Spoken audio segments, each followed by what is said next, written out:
features live coverage of an African safari and may include animal kills and carcasses. Viewer discretion is advised. Good afternoon. It's 82 degrees centigrade here in the magnificence of the Lowveld of South Africa. A special warm welcome to Nansemond Parkway, James S. Daly and Sutherland schools in the United States. Where in the United States? I don't know. 7 to 11-year-olds, wonderful to have you with us. This is Safari Live. Ready.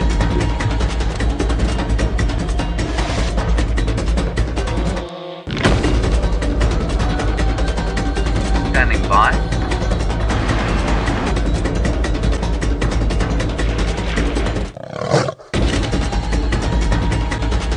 Five, 4, 3, 2, 1. You are live.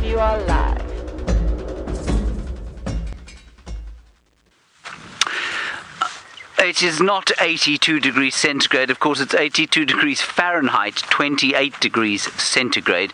As Louise, who's directing today, said, 82 degrees centigrade would result in us being dead. My name is James Hendry. On camera today is David. Hello, David.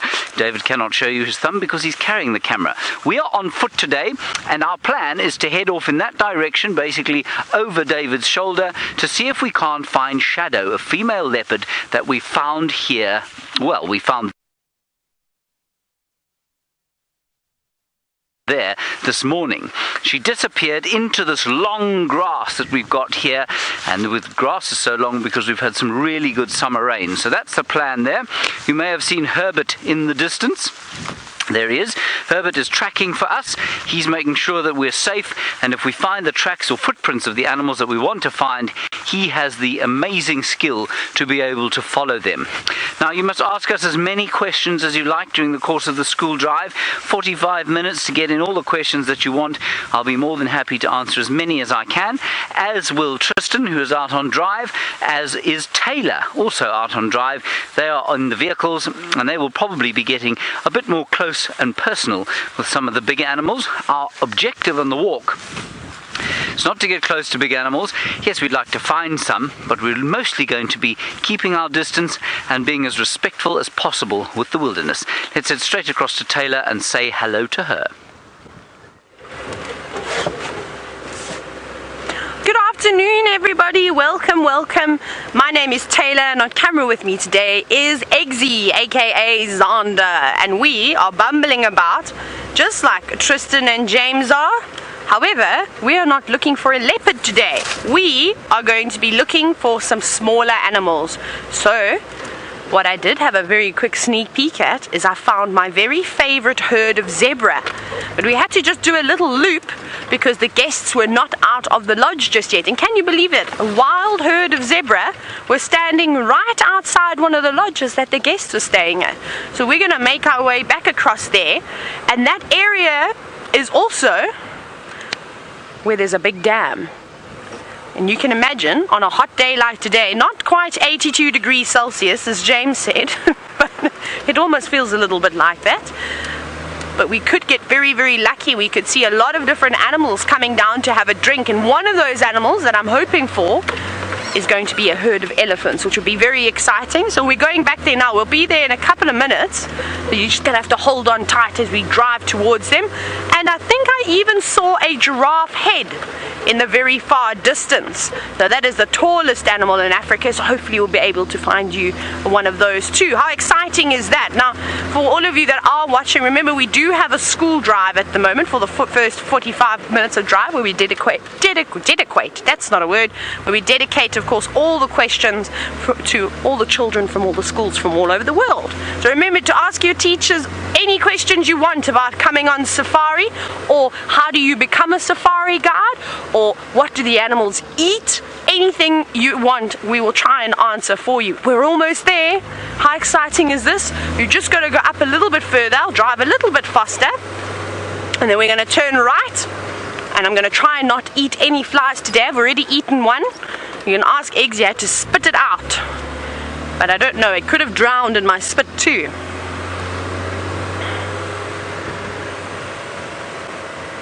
Now Christian, you're wondering, what do you think I would do if an animal were to start attacking?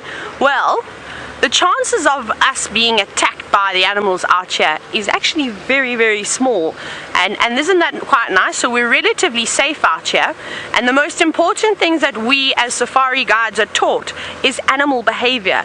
And if you have knowledge of animal behavior, the animals won't just attack you, they will give you warning signs. So they will say, hey Taylor, Eggsy, you know, I'm having a little bit of a bad day today.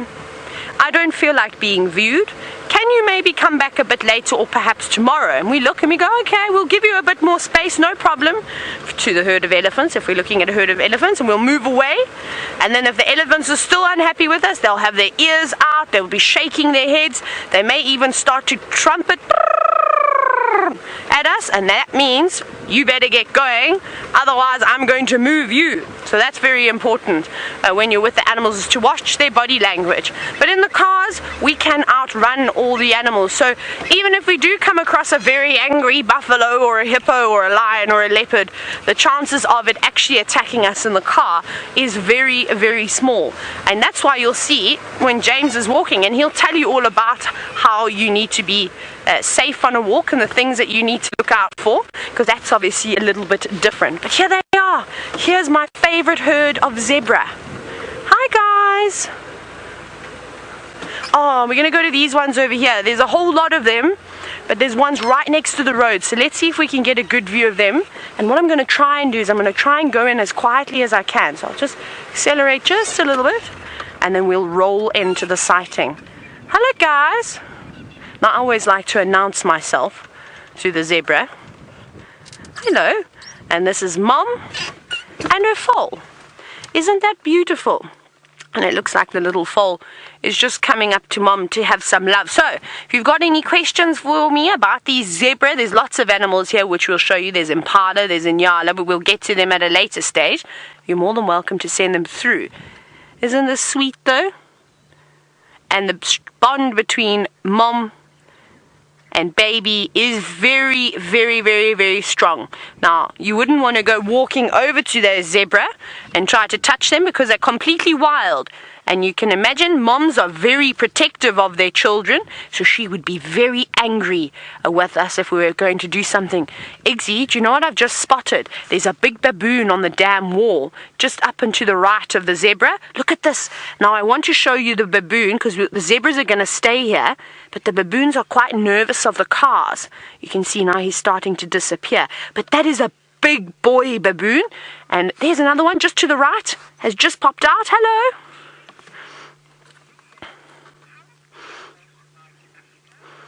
Look at that. Now that's a girl. Now Lillian, you're wondering, how do animals survive in Africa? Lillian, it's actually quite easy, and especially in this area. Can you believe it? Because there is so much rain. Well, we're lucky now. We had a drought, and then it was very, very difficult for the animals to survive because we didn't have proper rain for about 2 years. So there was no grass, there was no leaves on the trees. The animals were very desperate. They were thin, they were dying. So life was very tough for them. However, we've had lots and lots and lots of rain over the last couple of months now, and you can see that the bush looks very well.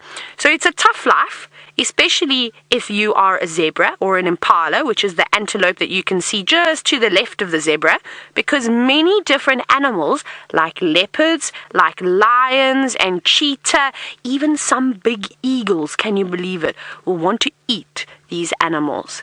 And so it's very scary. So you'll see when they're eating, they're constantly looking over their shoulder, listening. You'll see their ears are always turning and twisting, making sure that they're hearing everything that's around them. Because a predator won't come charging in, making a big noise. It's going to try and come in as quietly as possible to get as close to its prey, and then it will try and make an attack. So that's why they've got to listen very, very carefully. And James will tell you about it again on the walk. That's something that you have to do, is you've got to listen and you've got to look around yourselves. So it's tough for them. And then, of course, when you don't have any rain, only the fittest and the strongest animals will survive. And that's why they try and eat as much as they can, because they never know when the grass is just going to disappear, because there are thousands and thousands of different animals. Now you can see that the impala is actually looking at those baboons now, And baboons, zebra, and impala have got some of the best eyesight that you have out in the wilderness. So I think if I was an antelope or an animal that eats even just a herbivore, an elephant or anything like that, I would want to hang around with these 3 different species of animals. And that's exactly the reason why you do have different species of animals in herds together or in groups. It's because safety in numbers. And it's always good to have somebody that's got good eyesight, because they will spot the predators first. Now, we're not going to go anywhere. We're going to hang around here, and I think I can see the giraffe, so I'm going to go and find the giraffe for you. But let's go across to Tristan, who's got the first animal of the big 5. Good afternoon, everybody, and welcome to our sunset safari from myself, Tristan, and Virm on camera this afternoon. Yes, and indeed, Taylor, we do. You and James are going to be focusing on the big things, so I think Virm and I shall try and get all the larger things. We'll try and see if we can find all the members of the big 5. That would be quite interesting to do. And what we have here is the buffalo, which is probably the grumpiest member of the big 5. They are quite a handful when they want to be, and this is a group of males that we see here. And the reason why we know it's males is because you can see this animal has a big set of horns. They are massive with a helmet on, almost looks like he's got a helmet on top. So the females don't have horns like that at all. It's just the males that look like that.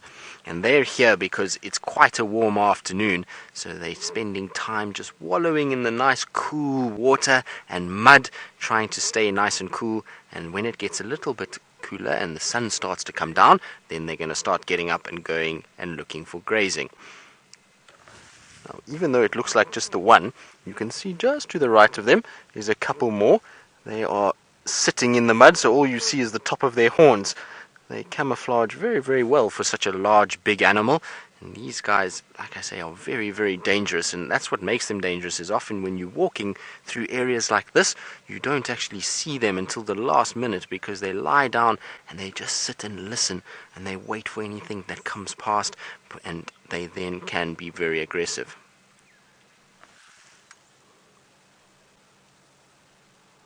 Millie, you want to know whether there are fights between other animals, or do they mostly get along? Well, Millie, it depends on what kind of animal you are. If you're a zebra, like Taylor has, and the buffalo that we have here, then generally they are quite happy to get along with one another, because they both eat grass, and so they're no threat to each other. The only time they'll maybe have a little bit of competition is if it's a very, very dry winter and there's not too much water. Then sometimes they can chase each other around, but it's not really to hurt one another. It's just out of desperation for water. But generally, the zebras and the buffalo and the elephants and the impalas and all of these animals that eat grass or leaves, they are happy to be around one another. But the problem comes is when lions or leopards or the predators arrive. So as soon as they come, then these herbivores know that they're in danger, and then you'll find fighting amongst them, trying to keep themselves safe. So especially things like this buffalo, when the lions try and hunt them, if they get cornered, which sometimes they do, they'll run into a water source like this, and then they try and fend the lions off by throwing their horns at them and trying to keep the lions at bay so that they can save their own lives, which is quite amazing to watch. And it's incredible to see how much power these buffalo have. You can see on the shoulder areas there's lots and lots of muscles there, and so it really is a very, very strong animal. Right, so we're going to see if our buffalo decide to wake up a little bit and maybe start to wallow in the mud, and if they do, then that will be quite nice for us. But while we do that, I think let's go back to Taylor, who's got her McCurdy-hurdy. We've managed to find the rest of them. They weren't very far away from the mare and her foal, and they're actually right near a watering hole, so hopefully they're going to have a drink, which will be nice. Now this is quite exciting to see. This is really interesting behavior to watch as zebra normally approach a watering hole, but I think that they've been attempting to approach this watering hole now for quite some time. And the stallion will go in front, so the boys are called stallions and the girls are called mares and the babies are called foals. So just like horses, if you know horses, and he will walk in front, stand in charge, make sure that he can't see any threats, any lions, any leopards waiting at the watering hole, because that's what the predators will do. Now, Madison, you're wondering what the lifespan of a zebra is. Madison, so it's very different out here in the wild. You can imagine life is very tough for these animals. They don't get to go into a stable at night. They don't get fed. They have got to fend for themselves constantly. So the length that a zebra would live out in a wild is a lot less than a zebra that would live in captivity. So I would say I wouldn't think that a zebra would live more than about 25 years old in the wild. I think that would be an exceptionally old zebra. I think more realistically, probably between 18 and 20 years old. But they're very much like horses.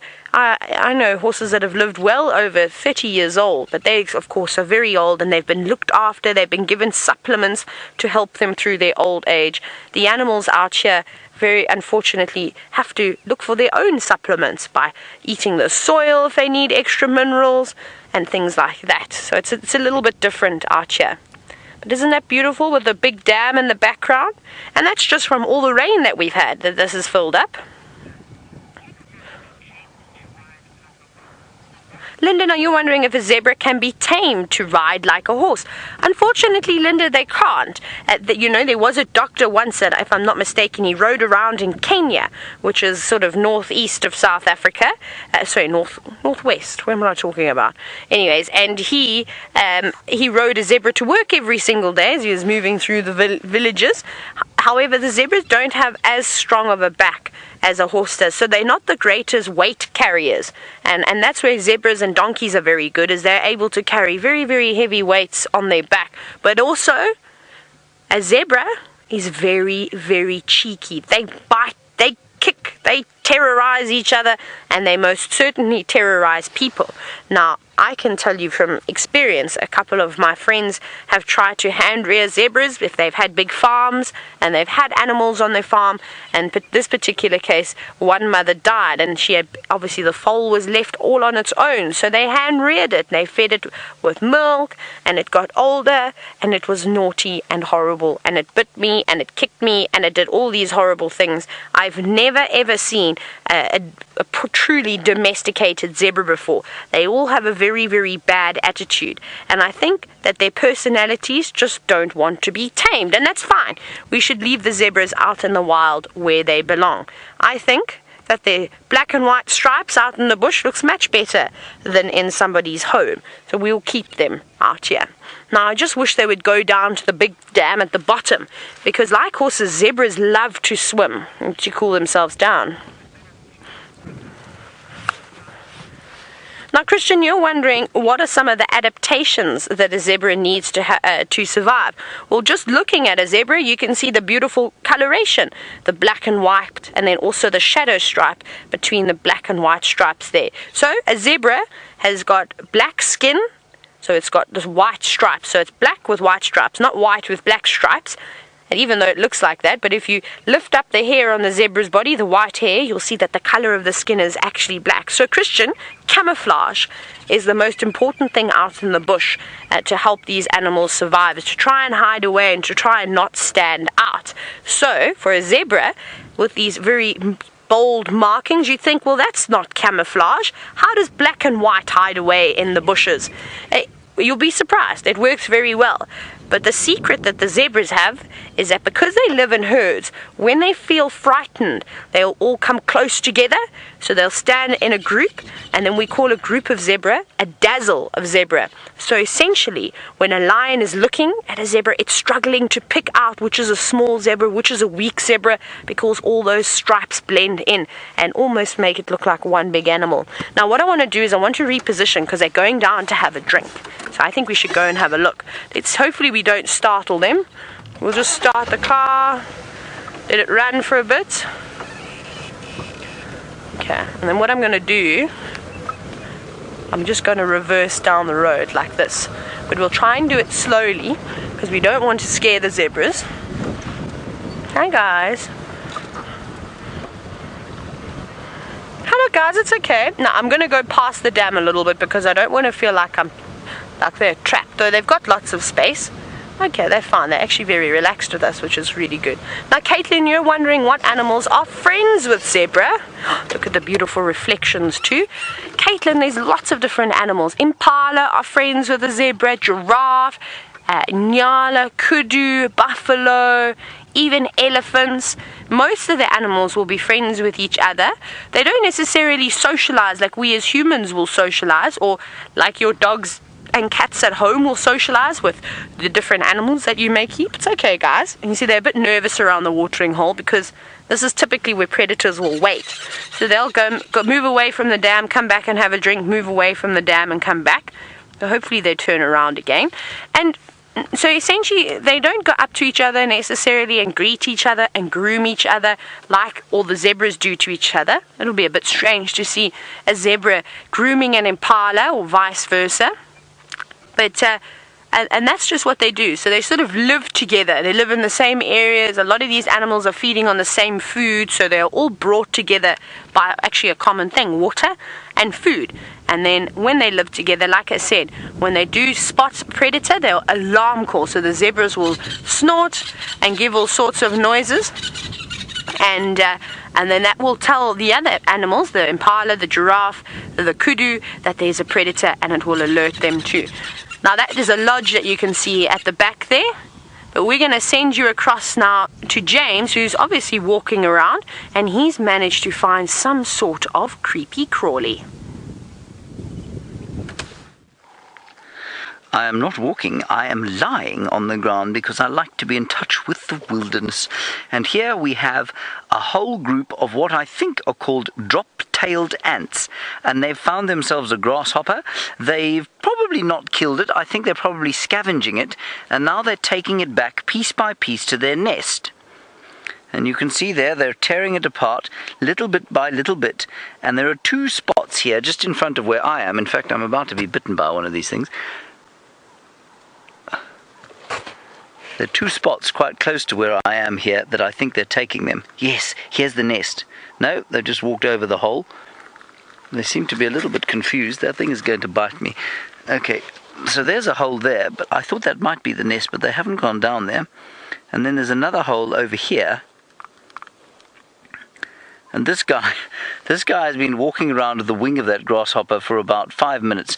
He's lost. He doesn't know where his home is. These two are now fighting over a piece, but they're both taking it back towards wherever the nest is. But I don't know where that could be. I thought it might be this hole in the ground. Now, ants play a massively important role in the wilderness out here. They clean the place up amazingly. And we were just told a story by Herbert, and he said that once these kinds of ants actually chase lions off a kill. There's so many of them.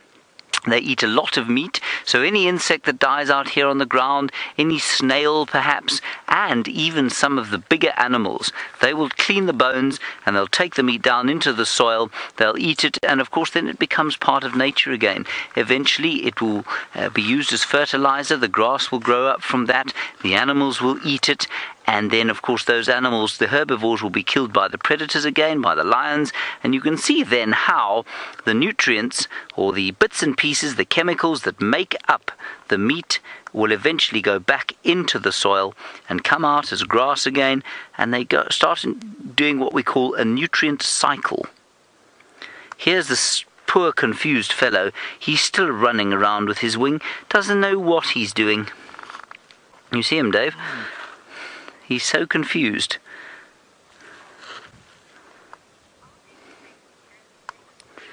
Hello, John. You say, are there crazy ants here?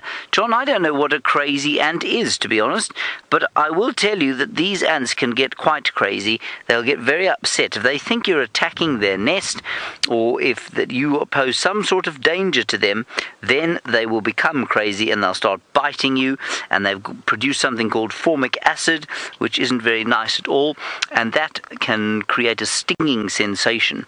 Now, if I'm just going to look here quickly, because I wonder... No, they're all the same. These guys are now having an argument over where home is. There are 4 of them pulling the same piece of grasshopper, but they seem to not know exactly where their home is. Isn't that amazing? Now they've decided it's off this way somewhere. Now, if we were to follow them for long enough, and I don't think we're going to, then we'd figure out where they lived. And it'll be under the ground. and they'll spend a lot of time foraging every single day. Going out, finding things that have died. Ooh, Dave, here is one of the things that they killed. You see just in front of the shadow of the stick there. There we have another grasshopper, and that grasshopper would do well to avoid coming too close to this area, because even though it's alive,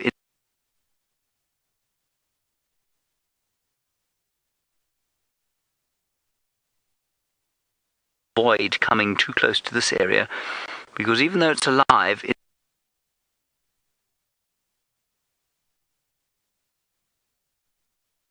termites. Can you believe it? There's so many of them. They're all so very tiny, but there are also many, many, many millions and billions of them that they make up more weight than all the elephants, all the buffalo, all the zebra, all the impala, and indeed all the people that live around a place like the Greater Kruger Park. Isn't that amazing? I think that's astounding. Right, we've now reached the area where I saw the leopard this morning, and so we're hopefully going to see if we can find her somewhere in the bush here. Now, I lost her this morning very easily, and you can see how. Imagine you were a leopard walking along the road, and a car came behind you. It would be easy for you to see. Now imagine this leopard does this. Walks off the road, and remember, a leopard is small. A leopard is the size of, say, a Labrador retriever, and now the leopard is moving through the bush like this. Can you imagine how easy it would be to disappear if this is how tall you were? And all you do when you want to look up, see what's going on, what you're trying to hunt, is look up like this and then go back down again, and you'd start to hunt like this. And it's an amazing feeling, I tell you what, being this height in the grass. So if I was stalking you and you were sitting where you are, you'd have to be looking very carefully in order to be able to see me. And this is what a leopard would do. It would wait here until you turned your back, and then it would sit up and look, and as you looked away or looked towards it, it would go down like this, and then it would wait. And a leopard is the most patient thing in the world. They wait and they wait and they wait. And that's why this grass is great for leopards at this time of the year, because for them, they need cover. They need this cover to hunt. So in the winter time, they will normally hunt in the night, and in the summertime, when the grass is long like this and there's lots of bush everywhere, well, then they're going to walk in the middle of the day. And so everything's got to be that much more careful in the summertime. Right, Israel, you were asking a question about how we learn to track animals. Well, I'm just going to quickly check myself for ticks, of which there are many, which means I'm going to have to be very careful when I get home, have a big shower, scrub myself clean. Israel, learning to track it's not easy. It takes a lot of time. It takes a huge amount of practice. And it's not rocket science. In other words, you don't have to be the most brilliant person in the world to learn to do it, but you've got to have a few very good qualities. The first is a great set of eyes. The second is you've got to have amazing patience, because to learn to track is a slow process. You have to learn to be able to identify which tracks are fresh, which tracks are old, how far you think the animal's gone, and then you have to be very, very patient. So on a road like we've been walking on, well, then it's pretty easy. And we had some nice tracks there, but unfortunately they've gone. Then when you come off the road, here is something that is probably not obvious to someone like you, because you've never seen it before. But this is the track of an elephant. It's put its foot here, it's dug up this piece of grass, and it's probably eaten half of it and then spat the rest out, and then it's walked. Now look over here. You can see where it's walked because it's summertime. And so the grass is long, and you can see the grass is flat, and it's walked straight through here. Look at this. This is a really nice track. And then you have to decide, well, I can see where this animal went, but how fresh is this track? How do I know when this animal went through here? Because maybe it was last week, and then I'm going to be wasting my time. And then, so we go to a piece of grass like this, for example, and we pick it up, and we have a look, and we think, when do I think this was broken off? And I can see that if I put it close to the new grass that's still growing, I can see that it's not really the same color. In fact, it's quite a lot more dull. So it looks to me like this grass was probably about maybe 3 or 4 days. It's been lying here dying and getting hot in the sun. And then I can break it and I can see, yeah, this is not new grass. This track's not worth following. I can see where it goes because it's summertime, the grass is long, and the elephant has obviously made an easy path for us to follow. But I can tell that it's not fresh. And so that's basically how we start to find animals. It's a hugely, hugely complicated thing. And you know, there are people out here who have been tracking for 10, 20, 30 years sometimes, and still they learn something new about it every single day. Let's head across to Taylor. She has got, I think, one of the most beautiful animals in all of Africa.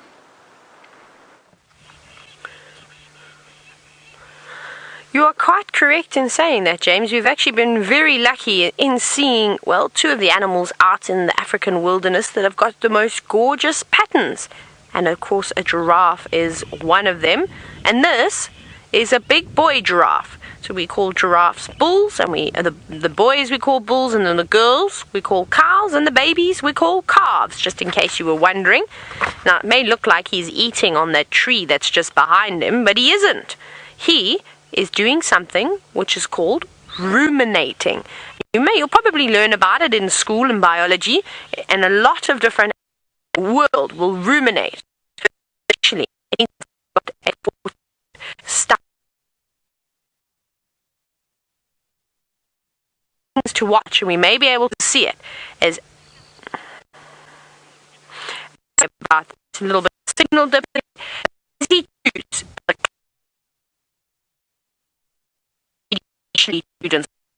Let's see if we can watch it go down his throat. There we go. So he's almost finished. Now watch carefully there. You're going to see he's going to regurgitate another ball up. What? Did you see that?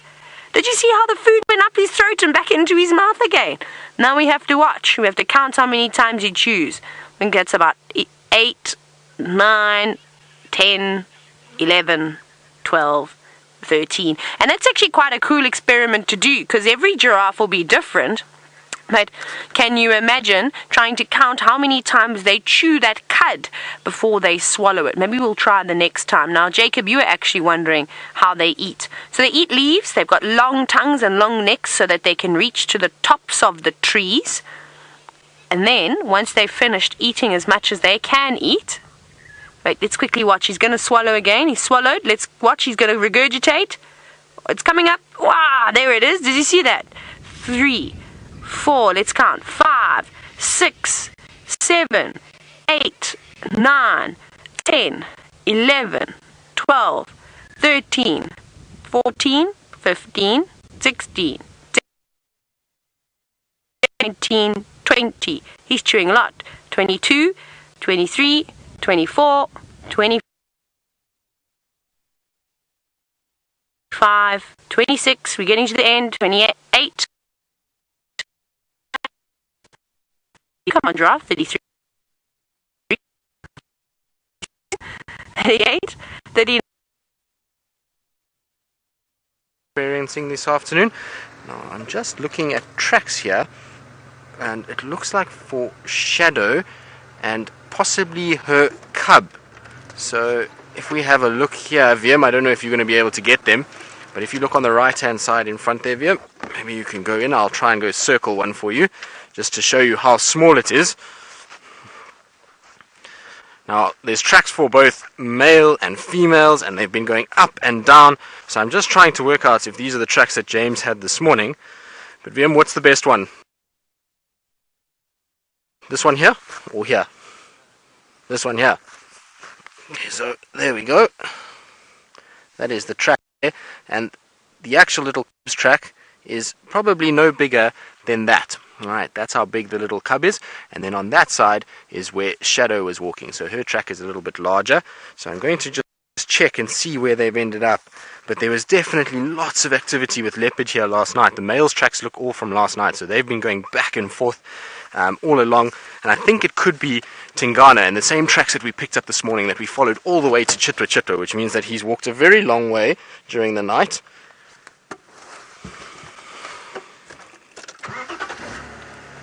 But exciting news if there's tracks for the little one as well. It makes me think that maybe we're onto some good tracks, because James this morning, when he had her, she was going into Djuma, and the tracks that we picked up came out of Djuma and into Arathusa again. So I'm hoping that these are not the tracks from last night and they're going to take us all the way back to where James had her this morning, and that these will actually be quite fresh, and maybe we get to see her and the cub together, which would be very, very exciting indeed.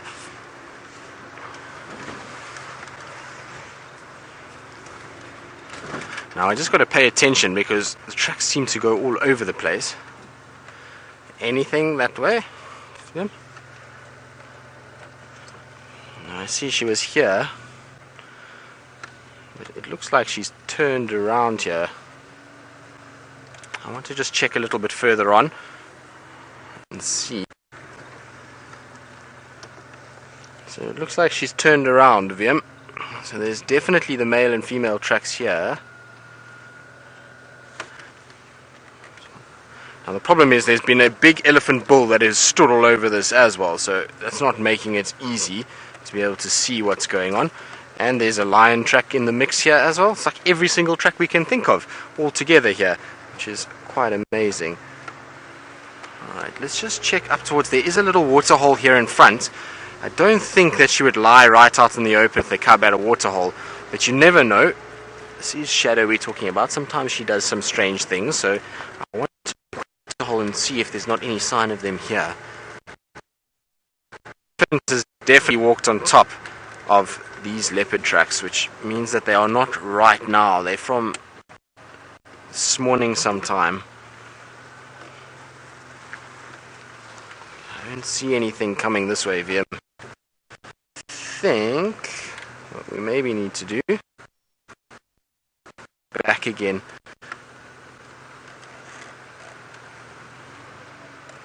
All I see is tracks for lionesses at this stage, which could be those two Nkahuma females. That see anything there, Wiem? No, I'm not. So Wiem is saying that FC is trying to talk to me, but I can't, which is not ideal. I'm going to just fiddle with my microphone because that seems to be helping the last few days.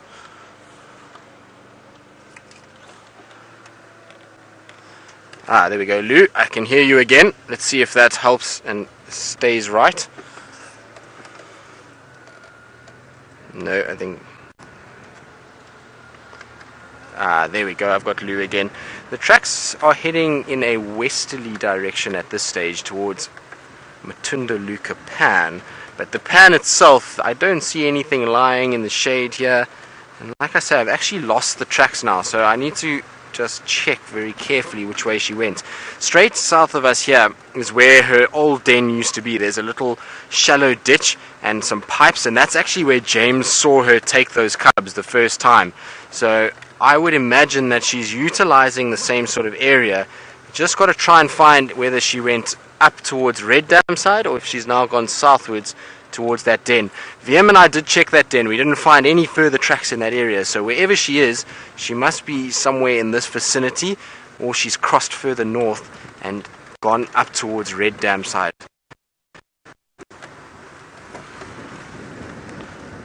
Let's see here now. Ah, here we go, Wiem. Right, so we got the tracks again. They're on top of some Ellie tracks and some zebra tracks, which is encouraging.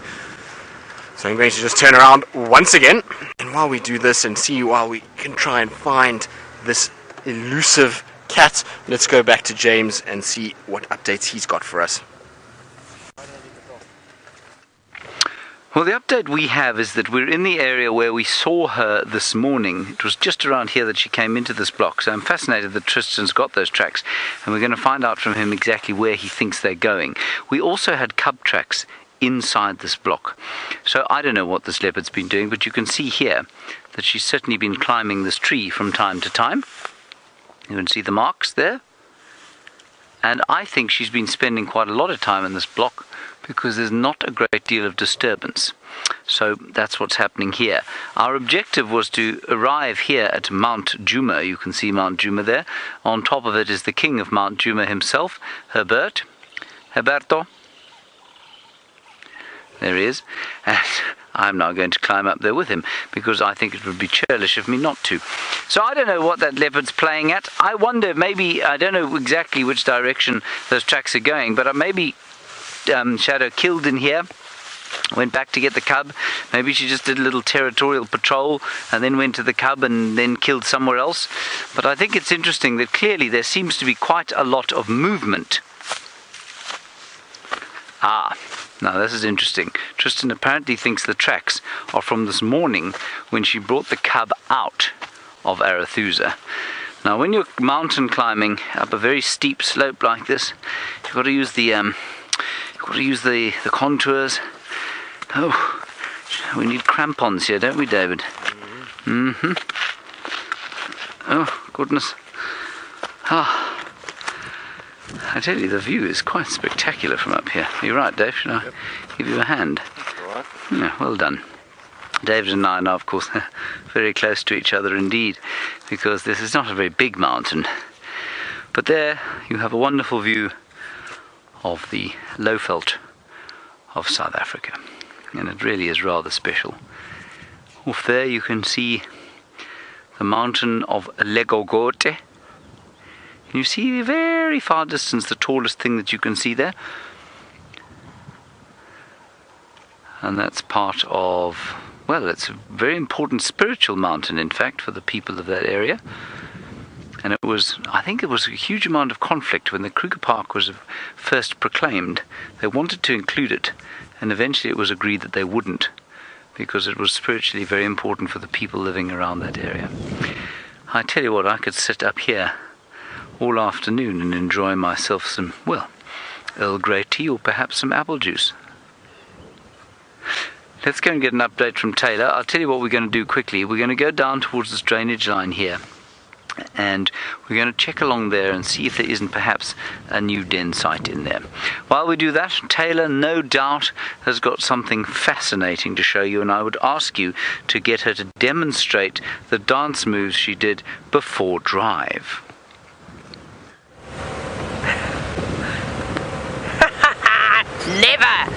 Never, James. That's our little secret, but it's not really a secret because James has now told you.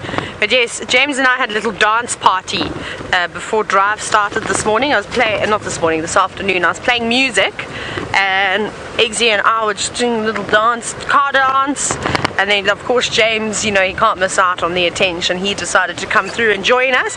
And he then proceeded to do an interesting dance with the stick that he's carrying around and walk in front of the car, which was really quite funny. So I think we all need to do a music video. I think it would be a wonderful... Can you imagine a Safari Live music video? How hysterical that would be. But yes, but there's been many a joke around camp today. And we'll get to some of them a little bit later, definitely. But we are tracking some elephants. It's actually quite difficult this afternoon. We moved away from the giraffe. He moved off into the bushes. We couldn't see him. But the elephants have been very, very busy. And we've been seeing so many different herds, and particularly that big herd that Tristan had at Twin Dams, and then I had on foot very briefly on bushwalk this morning. I mean, it's massive. There's a huge herd. So I don't know if they've split, because some tracks, and they're all just as fresh as each other, sort of going west, and then over the top of those ones, going back the opposite way. So I don't know if they've been splitting up and doing all sorts of crazy things. We're a little bit uncertain, but we'll keep driving. I'm just checking Rebecca's, because I know that they like to feed around in this drainage, in this area over here. There's lots of nice green trees, lots of grass, so it's a good spot to, of course, find some elephants. But it's also a very bumpy road, so I'm looking at Eggsy, and Eggsy's holding onto the camera for dear life. Almost more than you would hold on to the camera on Triple M or Gowrie Main with all of the corrugations. It's just, it's very, very eroded. Oh my gosh. So, this morning, I have to tell you a quick story. We were trying to track, obviously, the various leopards that were moving around on the property, and the lions that are just obviously no longer here. But Tingana's tracks are everywhere. We had them here on Rebecca's. We had them on Weaver's Nest. We had them on Twin Dams. We had them... Oh, Warthog! I'll get to the end of that story. Look at this very big warthog that is standing very still in the middle of the road. Hi, Warty. I don't know why it's standing so still. I'm almost certain it has to know that we are here. Surely you must. It looks like relatively old warthog, and it actually looks like a female. And it's been rolling around in the mud. You can see it's completely covered. Now the reason why I think it's a female is because I can't see the second pair of warts that a male warthog will have. What is it doing? I think she's heavily pregnant. Look at that. Look at her bulging belly. I think the reason why she's not moving around so quickly is perhaps she's got lots and lots of little piglets inside there. And maybe it's getting to the point where she is going to give birth. Hello. But an old girl, definitely. Massive tusks. It's not very often that you see a warthog sow with such large tusks. So she's probably also, living out her last few years too. It's tough for these animals. I can't imagine being a warthog and then having lots of little piglets and trying to keep cool and just trying to stay alive, and also she just looks tired. You get to the point in your life where you're just tired and you're sick of everything, and I think she looks like she's got to that stage in her life now, but off she goes. Well, there's another one coming out just on the right hand side. Hello. Also another female. Here comes that mom's got little babies.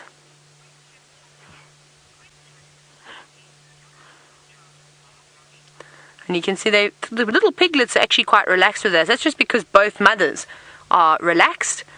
And that's exactly what happens with youngsters, is that they feed off of the parents' behaviors. And if they're nervous, they'll be nervous. If they're not, well, then they're not either. Now, Bobby, you were wondering, we'll go up a bit further and see if we can get a view of them. But I highly doubt it because the grass is so long, unfortunately. Bobby, you were wondering if a warthog would charge the vehicle. Yeah, most certainly. Here we go. Hi, girl. Hi, girlie. She's not moving. She's obviously just been around cars for quite a bit, that she's not too worried about us. And this is really fantastic. So we're going to take full advantage of a sighting like this when a warthog is only 10 feet from the car. She's a big girl. But Bobby, they will.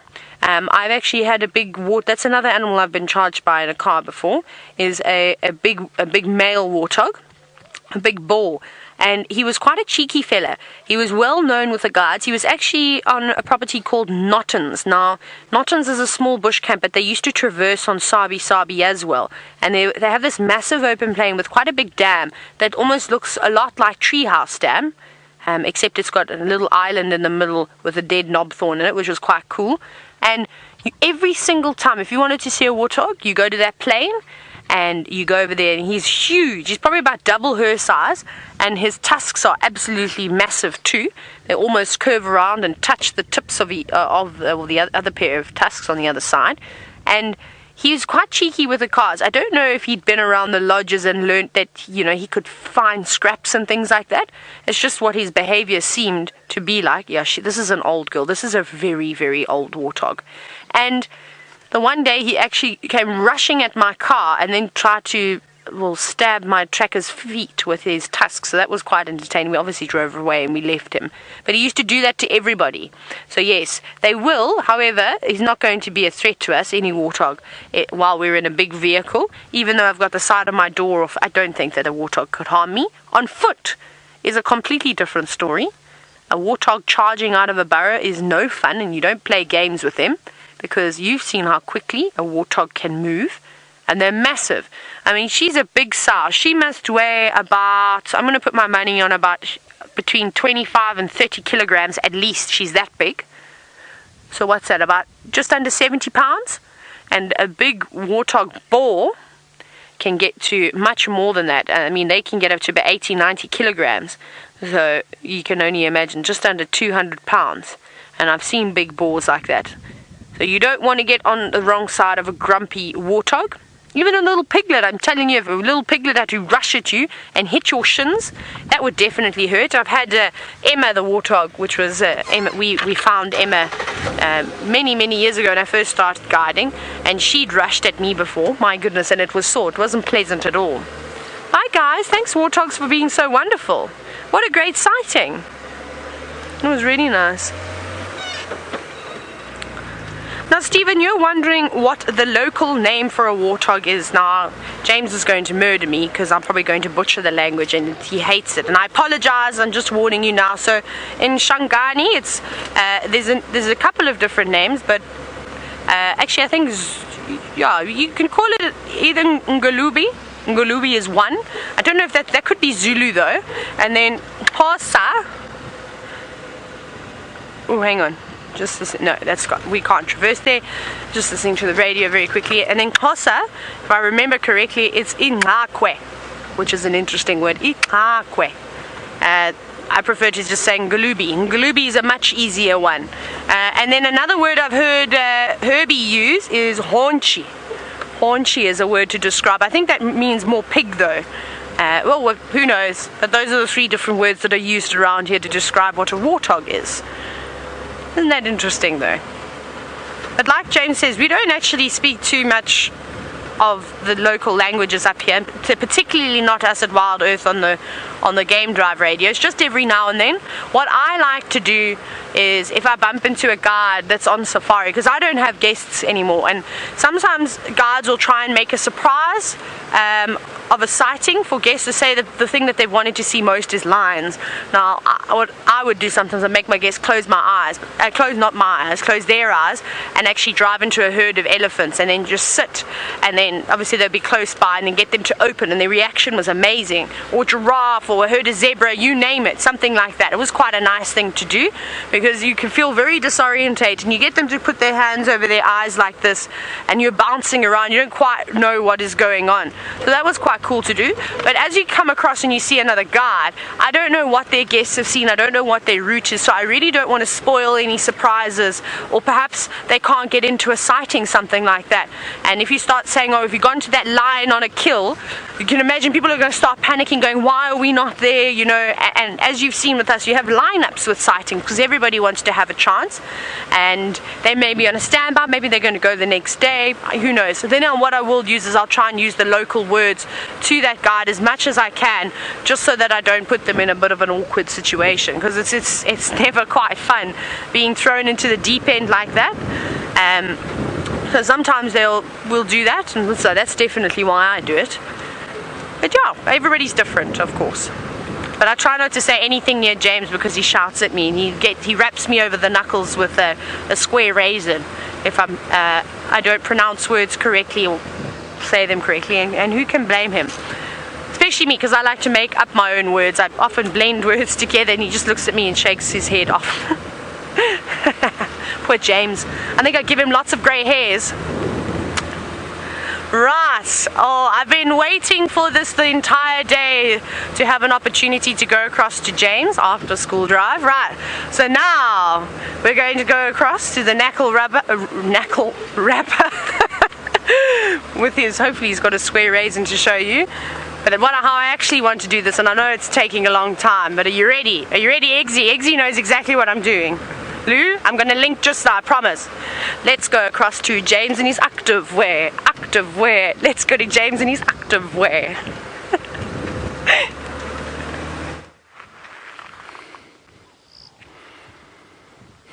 I'm not wearing activewear. I don't wear activewear, I wear bushwear. I don't wear activewear. Activewear is for people who are not active. It's for people who want to look active, and I look perfectly active without wearing active wear. Okay, firstly. Secondly, I would like to say that the word ingulube is a Zulu word, not a Shangaan word, and the word for pig or warthog in Shangaan is oranji. Oranji. Thirdly, I would like to say that the reason we are standing on this road, which is not the most attractive place in the world, is because the tracks of shadow from this morning came out of here. Reports of shadow denning somewhere either side of the road here in this drainage line abound on the ether, but where exactly we don't know. Tracks of the lions from yesterday evening came out here, went straight across there, and they've gone into Hoffman's, so they're not around here. Now our plan is basically to trace the line. We can't go into Arathusa, that's over there. Our plan is to trace the line of this drainage all the way along, and we used to find Sandila in here quite often when Shadow used to bring him down here. And so maybe, just maybe, she's put the cub this side of the road. We're not sure. We may well find out a little bit later. So we're just going to find an access point where we can go down into the drainage, and Herbie's just up ahead there looking to see if he can't find actual cub tracks going across the road. Now I will tell you that I had this, I think the same tracks that Tristan's got now earlier today, and I don't think they do cross this road now, come to think of it, or, you know, having assessed what's going on here. So I think maybe the cub's still in there, but certainly Shadow has brought her cub back down into this area, so it's worth going along the drainage anyway. And the drainage line here is so beautiful. It's formed by gorgeous tall russet bush willows, tambuertes, and jackalberries is the one I wanted. And so there's lovely golden light inside there, dappled, which is the other wonderful cliche we use all the time. And so we'll just pop in there and see what we can find.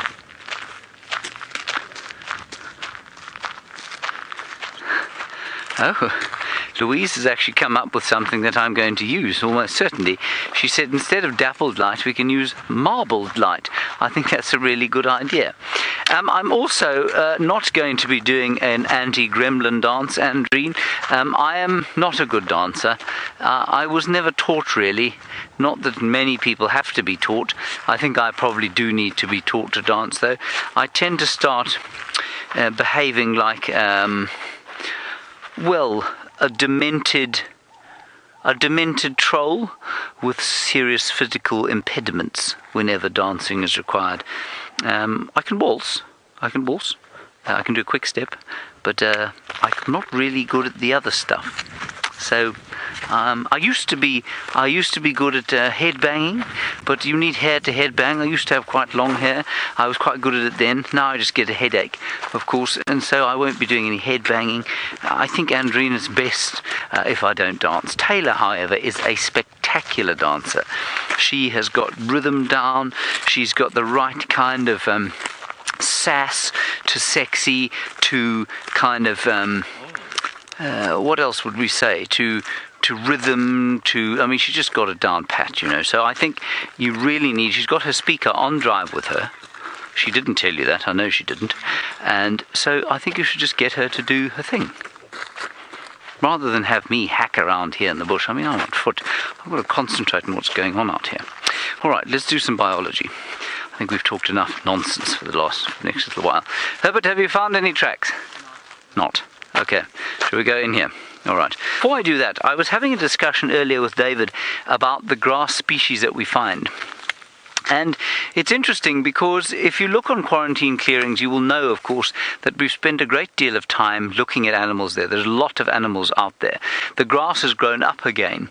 But as we walked along quarantine today, we found a lot of what we call three-horn grass, which I've showed you many times, and I will definitely show you again right now.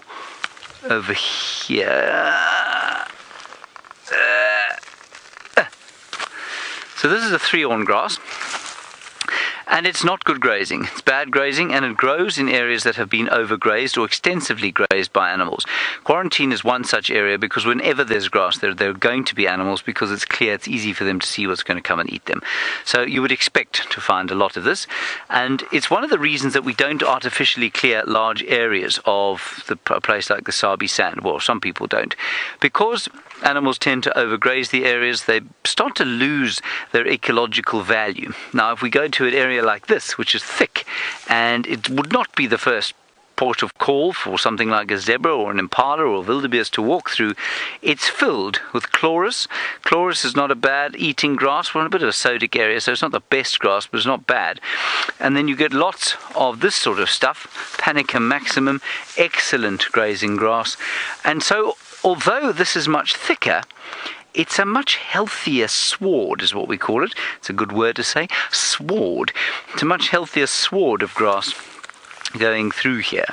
So I think it's quite interesting that the artificial clearing, which of course quarantine is, although it's very productive at the moment, it quickly becomes unproductive when the grass gets old. And that grass is going to remain long for a while, but I think what you're going to start to notice in the next few weeks is as it goes to seed, I think you're going to see it remaining long, and I think the animals are going to move off, and they're going to have to start exploiting areas like this, which perhaps are not as appealing to them from a visual point of view, even to us from a visual point of view, but much healthier from a grazing point of view. All right, let's see if we can follow Herbie in here. Oh, Project Alpha, you say, could I find you a gardenia plant? I'll do my best. I mean, these are not bad areas for gardenias in and around an area like this, but the flowers themselves have been very poor for 2 years in a row. I saw one flower last year, I saw one plant flower this year. I mean, there must have been others, obviously, but their flowers last for probably 3 or 4 days, and then they're gone. So it's a little bit of a well, it's a great highlight of the summer, of course, but in the absence of really good rains, it's always a slight disappointment because they disappear almost as quickly as they start. So I suppose we could expect to find gardenias here. Sodic soil, which means there has quite a lot of sodium and salt in the soil. Very good for plants like gardenias. I think we're going across to Tristan for an update. He is, like me, not wearing activewear. He's wearing bushwear.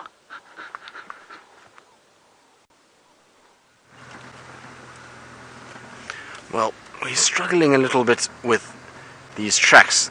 And the last track that I had is pretty much where you were with me last time. So I've done a big loop round just to check that she didn't go up towards Red Dam with this cub. But so far I can't find any further tracks coming out north of us. And like I say, the tracks are going up and down, and there's the male tracks in amongst them and the lioness tracks as well. So it's quite difficult to actually see where she ended up going and how far she went.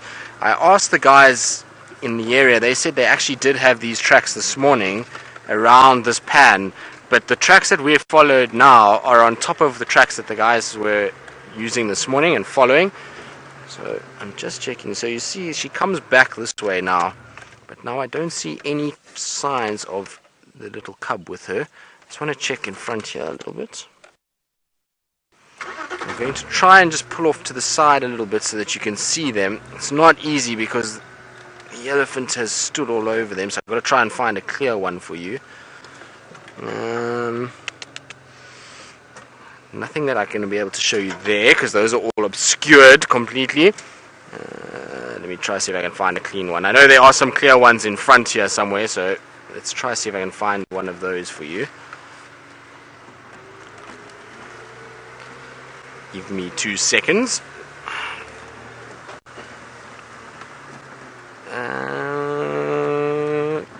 So, like I say, just trying to find a clear one. Now, the problem is I've already traveled on this road, so I've already squashed some of them.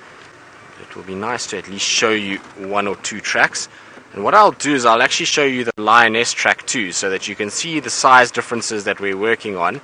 So, let's go up ahead here, because the lioness track is very clear up here. Now, where was that lioness track? There it is. Actually, I'm going to just move back slightly so I've got some light on it.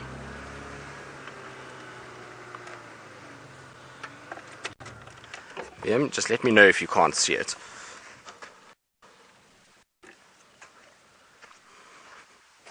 It has been a bit obscured now, but over here is where the lioness track is. And can you see? No. Alright, I'll try to find another one further on for you that maybe you can see. Let me go further up. I can swing the car for you. Let me just move it a little bit.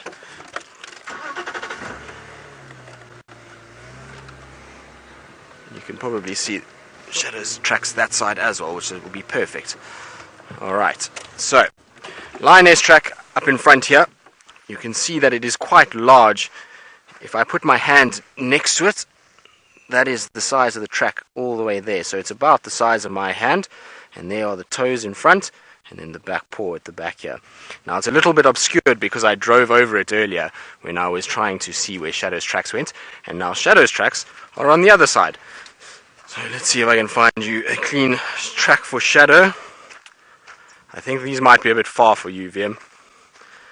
Can you see these ones, VM? Not really. Okay, let me try and get you a little bit closer then so you can actually see those. They're not very clear, these ones. Unfortunately, on the substrate that we're on is a little bit soft, so the track doesn't have nice little crisp edges to see.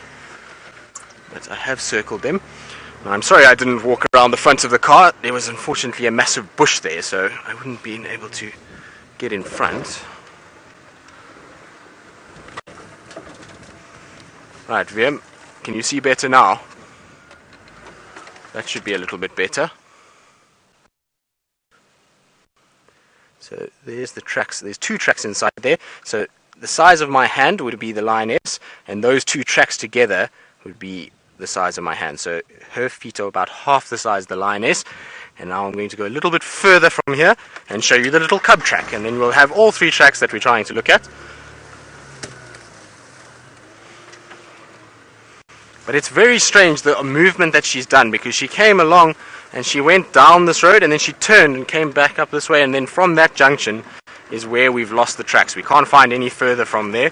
So I think she's gone into this bush and carried on that way. So I'm going to try and just look around and see if I can't find any further tracks.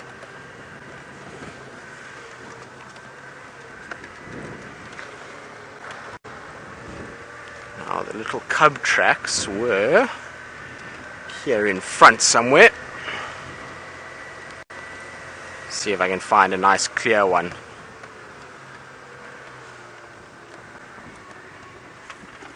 VM, can you see those little cub tracks from there? There's one there I can see. Let me get out and show you quickly.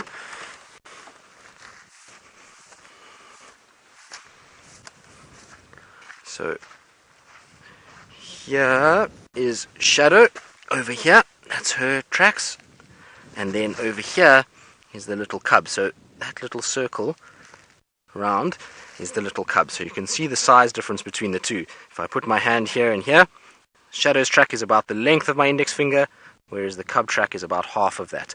And so this is where they came, and then they turned and went up into this area. So I'm hoping that maybe around these pans somewhere, maybe I just missed her. We're going to just check around very, very carefully and see if there's any sign of her maybe drinking and giving us a better idea of where she goes.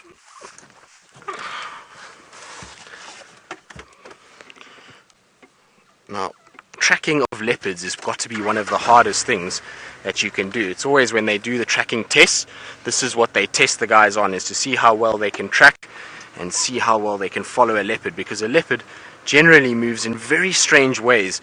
As you can see here, they don't follow a particular direction, so they often move around in different ways and cut into little thick areas. And now in summer it's really quite tough, because with the grass being so long, we could have driven past Shadow and her cub 4 times already, because they could be lying just off the road but we can't see them.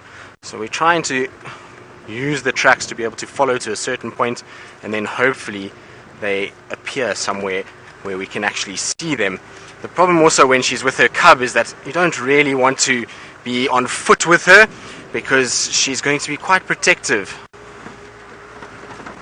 It's going to be a little bit protective of that cub, so I don't really want to push her too much with the cub, and especially if she's lost one, which it looks like she has, because there is only tracks for one little cub. Now, Miss McCurdy apparently is on Rusty, and she's been having to fight off gremlins, as have I on Wendy, and so she's got a little anti-gremlin dance that she would like to share with all of us.